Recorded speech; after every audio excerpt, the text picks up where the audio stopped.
The Lord be with you. A reading from the Holy Gospel according to Mark.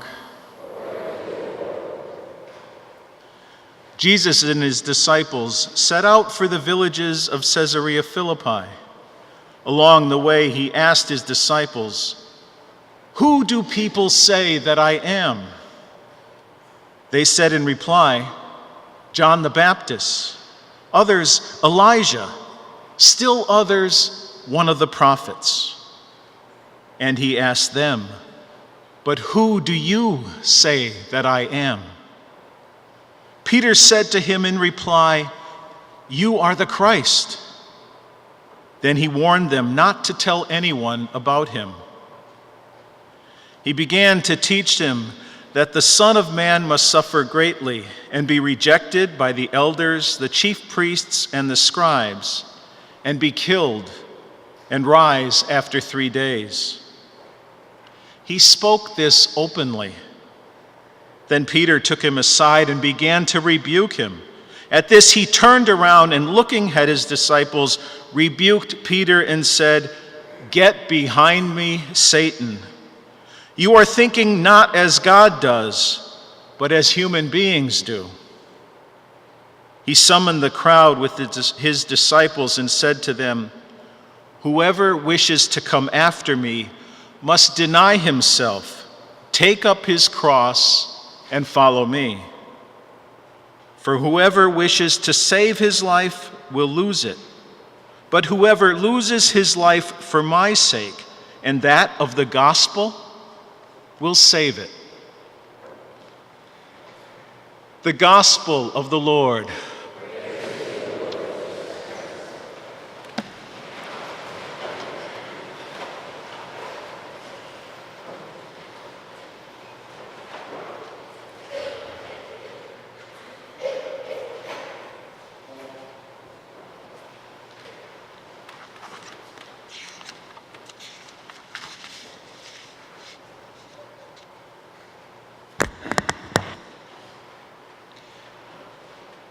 In the first reading from the book of Isaiah, God chooses this prophet to be his messenger to his people.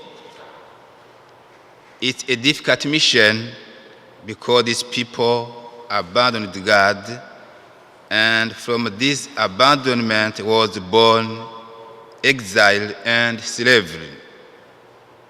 But the prophet accepted the difficult mission, and God gave him the strength to resist whatever happened to him.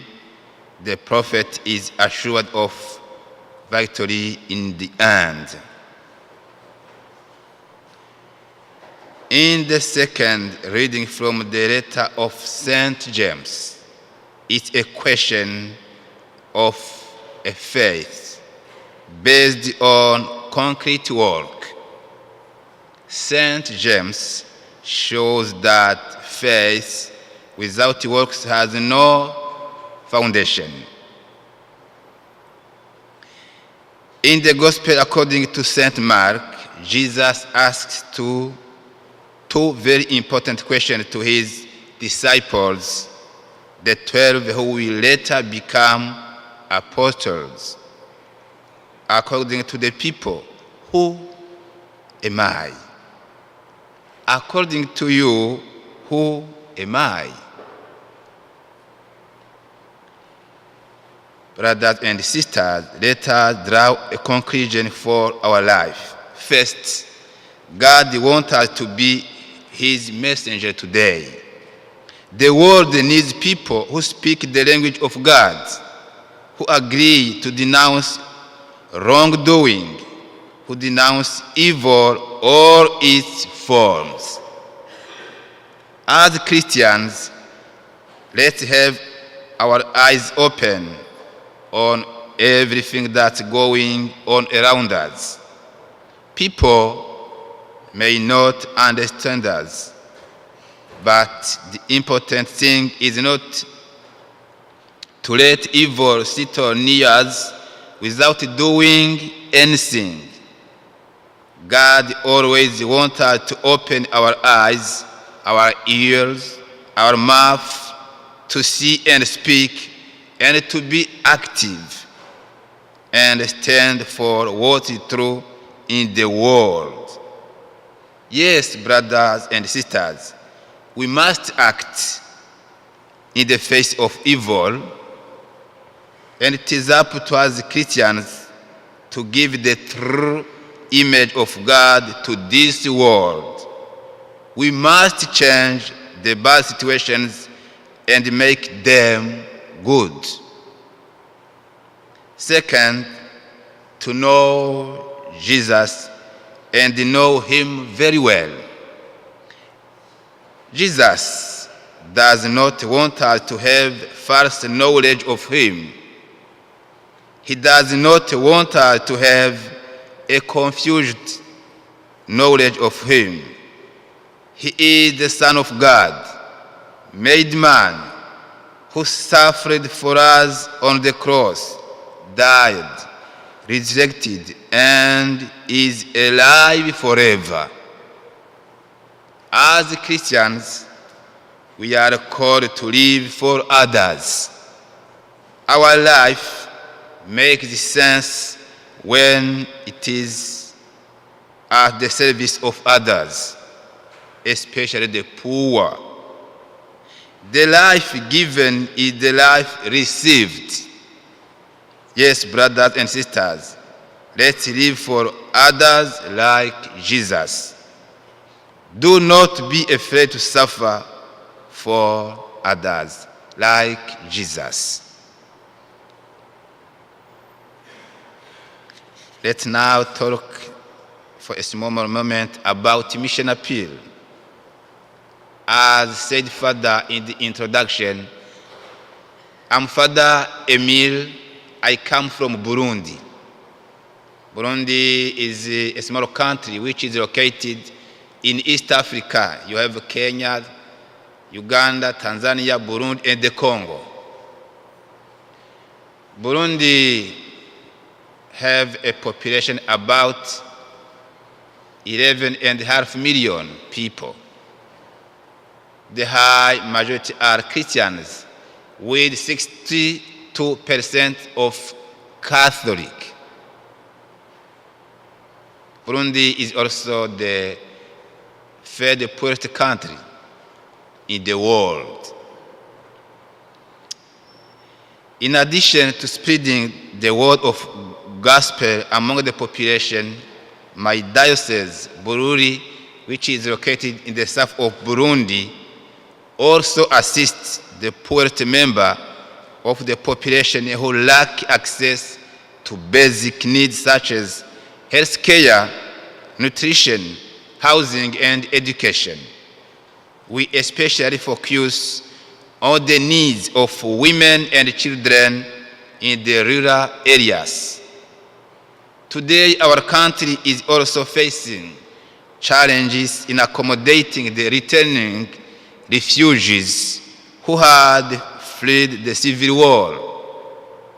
These former refugees are facing extreme poverty. The children suffer from diseases related to malnutrition. Women face serious risk related to pregnancy and delivery in poor conditions. As a priest, I am in charge of my diocese's development activities through the local Caritas. I am the national director of the Council for Education and Development COPED. And through this work, I am constantly in touch with these vulnerable populations. Their pain and suffering make me sick in my heart.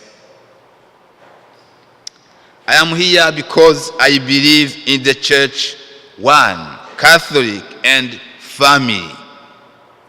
We are family, and that pushes me to come speak to you about these problems. You are our sisters, brothers in Jesus Christ. Yes, I believe in the family, the church family, without borders. As said James, in the reading of today, our faith must be active with concrete charitable action towards the poor. Caritas is currently building nutritional recovery centers that help children and women at risk. We are also supporting women by giving them goats and pigs to generate some income so that they can take care of their family needs. During our 216 mission appeal here in your diocese, we very much appreciated the support of the Catholic community that we visited. In fact, 2 members of the Diocese of Springfield came to visit us in Burundi. We gave them a tour of the country and showed them the work we do. They were very happy and satisfied. I would like to invite you all to come and visit us in Burundi one day. You will only need to buy your return ticket. We will take care of the rest, lodging, food, and transportation. I hope to see you one day in our country. You will then get a chance to see for yourself the fruit of your support, and your visit will help us to strengthen the partnership between our Christian communities. Thank you very much, and God bless you and protect you always.